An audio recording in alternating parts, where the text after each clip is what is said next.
Hello friends, శనగలతోటి గుగ్గులను అయితే prepare చేద్దామా. చాలా సింపుల్గా టేస్టీగా ఈవినింగ్ స్నాక్గా అయినా దేవుడికి నైవేద్యంగా అయినా పెట్టచ్చు. ముందుగా దీనికోసం శనగలను అయితే 2 గ్లాసుల వరకు తీసుకొని ఇలా ఒక గిన్నెలోకి అయితే వేసుకుంటున్నాను. ఇప్పుడు దీన్ని వాటర్ వేసి శుభ్రంగా అయితే ఒక 2-3 సార్లు అయితే క్లీన్ చేసి పెట్టుకుందాము. ఇలా 5-6 గంటలు నానిన తర్వాత మళ్ళీ అయితే ఈ పప్పుని చేతితోటి అయితే గట్టిగా రబ్ చేసుకుంటూ క్లీన్ చేసాము.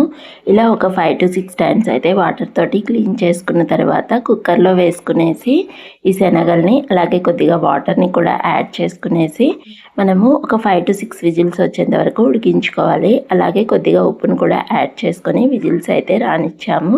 ఇక్కడైతే మేము తెల్ల శనగలు అయితే యూజ్ చేస్తున్నాము. ఇంకా ఇలాగా 5 విజిల్స్ వచ్చిన తర్వాత ప్రెషర్ అంతా పోయాక కుక్కర్ మూత ఓపెన్ చేసుకొని ఈ శనగపప్పును అయితే వడేసుకుందాము. మెత్తగా అయితే ఉడికాయి.